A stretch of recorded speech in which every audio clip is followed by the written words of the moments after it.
नमस्कार, खबरों की खबर में आपका स्वागत है। आज 3-4 ऐसी खबरें आई हैं जिसे सुनकर आपका भी दिमाग हिल जाएगा। आपको भी ये बात समझ में आएगी कि इस देश में किस तरीके से पॉलिटिकल पार्टीज, सरकार, कोर्ट और पुलिस काम करती है। ये तीनों चार खबर जो है ये उसी वसूली गैंग महाराष्ट्र में जो चल रहा था, जो आरोप वहां के गृह मंत्री के ऊपर लगा, सचिन वाजे की गिरफ्तारी के बाद से जो खुलासे हुए हैं, उससे ही जुड़ी ये 4-5 खबरें हैं।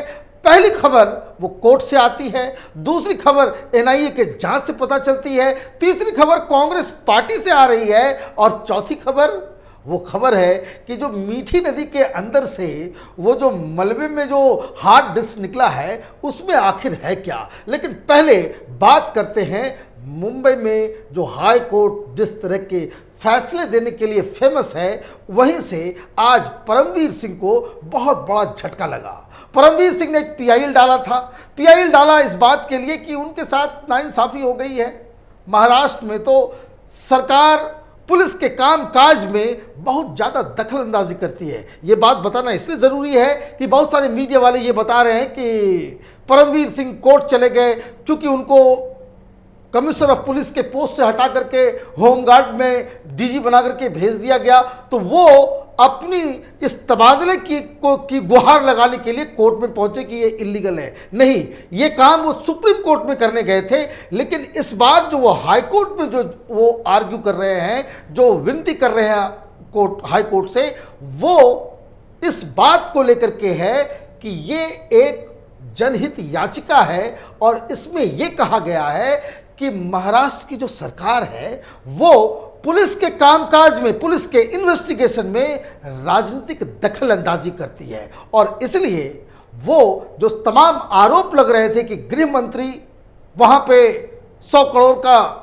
टारगेट दिया हुआ था, वहां पे दुकान खुला हुआ है ट्रांसफर पोस्टिंग का, उसके लिए पैसे लिए जा रहे हैं, पूरा एक नेटवर्क काम कर रहा है, तो इसके ऊपर सीबीआई जांच हो। तो जब वो पहुंचे तो उसी तरीके से कोर्ट ने पूछा कि भाई ये बताएं, आप तो बहुत बड़े पुलिस अधिकारी हैं, ऐसे कैसे सीबीआई को बुला दी जाए? ऐसा कैसे हो सकता है कि आपने कोई एफआईआर नहीं हो और आप सीबीआई की मांग कर रहे हैं? तो उन्होंने पूछा परमवीर सिंह के वकील से, जज साहब ने, कि भाई आप ये बताएं कि किस तरीके से इसमें सीबीआई की जांच हो। अभी तक तो कोई एफआईआर नहीं है, आप पहले एफआईआर दर्ज करते। और दूसरी अहम बात जो पूछी गई परमवीर सिंह से कि अगर आपको मालूम था कि ये सारी चीज़ें महाराष्ट्र के अंदर, मुंबई के अंदर हो रही हैं, तो एज ए पुलिस कमिश्नर आपने कोई कार्रवाई क्यों नहीं की? आप आंख बंद करके क्यों बैठे रहे? दोनों सवाल वाजिब हैं, लेकिन इसमें कोर्ट का एक लूप होल भी समझ में आ रहा है। क्या ऐसा हिंदुस्तान में नहीं होता कि कोर्ट बिना किसी एफआईआर के, बिना किस किए हुए वो सु मोटो केस को अपने हाथ ले लेती है? लेकिन इसके लिए इच्छा शक्ति होनी चाहिए, इसके लिए न्याय के साथ खड़े होने की जरूरत पड़ती है। इस केस को लेकर के ये दिन के उजाले की तरह साफ है ये मसला कि महाराष्ट्र की सरकार धूर्तता कर रही है, भ्रष्टाचार में लिप्त है, वहां पे वसूली गैंग काम कर रहा था। क्योंकि आगे की जो मैं खबर बताऊंगा उससे इस बात की पुष्टि भी होती है कि किस तरीके से मुंबई के अंदर वसूली गैंग काम कर रहा था, और वो भी सरकार और पुलिस के नाक के नीचे। और ऐसे में हाईकोर्ट की तरफ से जब ये कहा जाता है कि पहले एफआईआर करो, पहले टेक्निकलिटीज को पूरा करो, पहले आप काम करके दिखाओ, उसके बाद फिर हम सीबीआई की जांच की मांग करेंगे, तो ये न्याय नहीं हो सकता। सुप्रीम कोर्ट ने 3 दिन पहले इसी केस में यह कहा था कि यह मसला बहुत ही सीरियस है, ये जो आरोप लगाए जा रहे हैं ये बहुत ही सीरियस है। और चूंकि सुप्रीम कोर्ट ने कहा कि भाई आप पहले हाईकोर्ट में जाएं, हाईकोर्ट को आप निर्णय लेने दें, उसके बाद अगर कुछ नहीं होता है तो फिर हम इसके ऊपर बातचीत कर सकते हैं। लेकिन हाईकोर्ट में तो खेल ही उल्टा हो रहा, पूछा उल्टा जा रहा है परमवीर सिंह से कि आप ये बताइए, क्योंकि आपके सामने कहा गया क्या गृह मंत्री ने आपको कहा था कि 100 करोड़ रुपए वसूल करने हैं? ये तो कहीं सुनाई हुई बात है, ये कोर्ट की तरफ से नहीं कहा जा सकता। वो इसलिए नहीं कहा जा सकता कि ये आरोप सही है या गलत हैं, ये तो जांच के बाद ही पता चल सकता है। ये तो सीबीआई ही बताएगी। अगर कोई इंडिपेंडेंट जांच एजेंसी उसमें जांच करेगी तभी वो बता सकती है कि आखिर ये जो आरोप परमवीर सिंह लगा रहे हैं, ये जो खुलासे हो रहे हैं, उसमें कितनी सच्चाई है। लेकिन खैर, कोर्ट का फैसला सर आंखों पे, कौन सवाल उठा सकता है।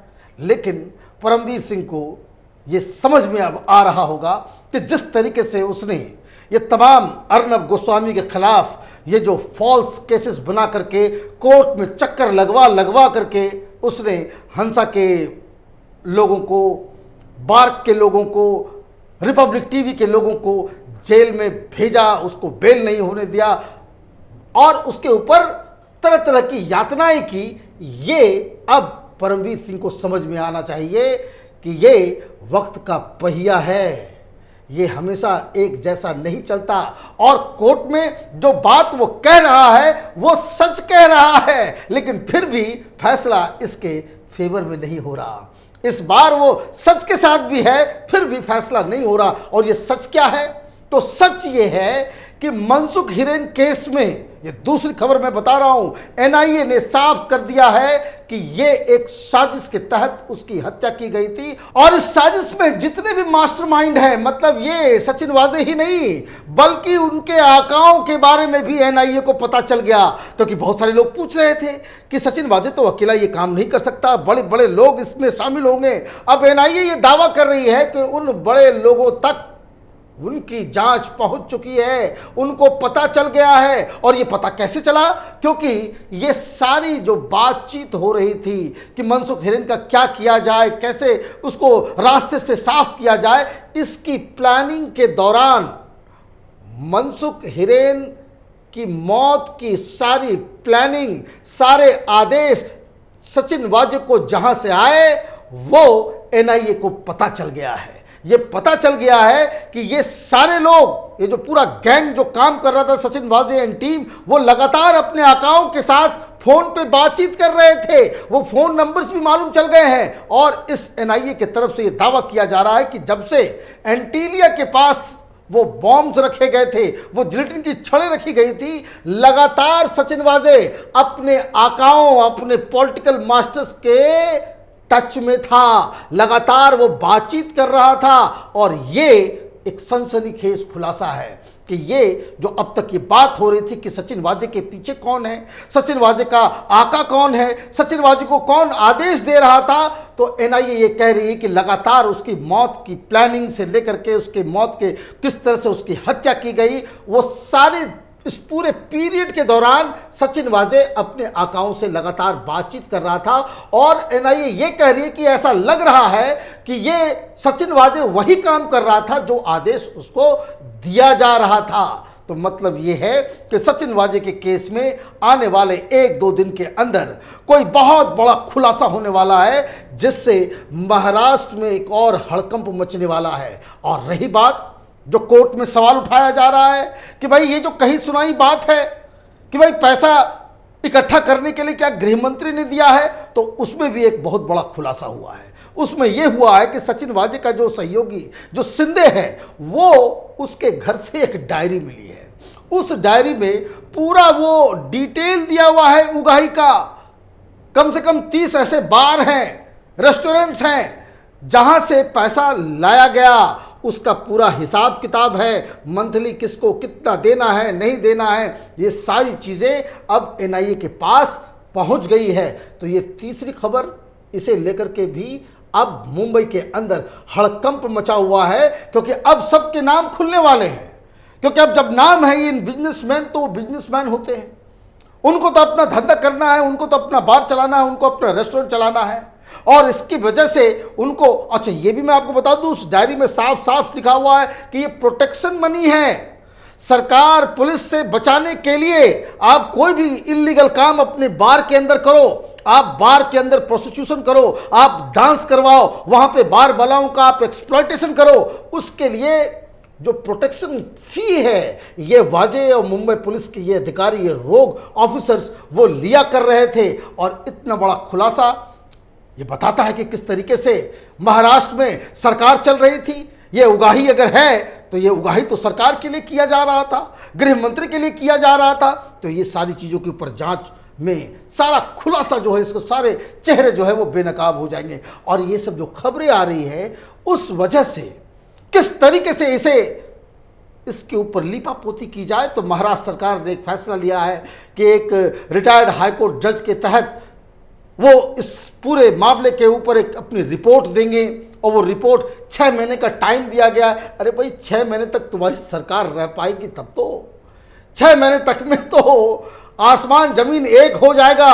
वो इसलिए मैं कह रहा हूं क्योंकि 2 और 3 तारीख को इनके जो ये अघाड़ी, ये 3 पहिए की जो सरकार है उसकी जो सबसे छोटा पार्टनर जो इसका कांग्रेस पार्टी है, तो सोनिया गांधी ने तलब किया है 2 और 3 तारीख को 2 दिन के लिए लगातार बैठक होगी। महाराष्ट्र में जितने भी मंत्री हैं, ऑफिस बेरर हैं, बड़े बड़े कांग्रेस के लीडर्स हैं, वो 2 दिन चिंतन मनन करेंगे इस बात को लेकर के कि ये क्या हो रहा है।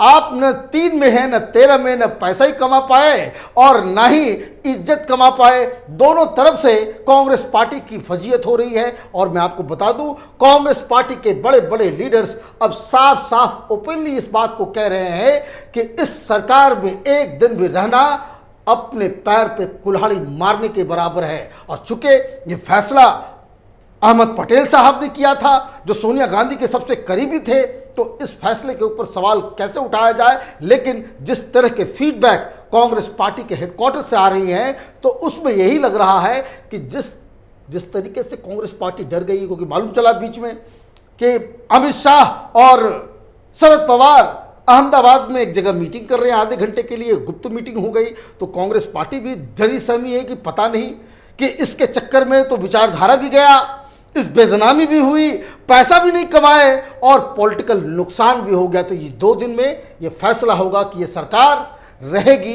या सरकार जाएगी।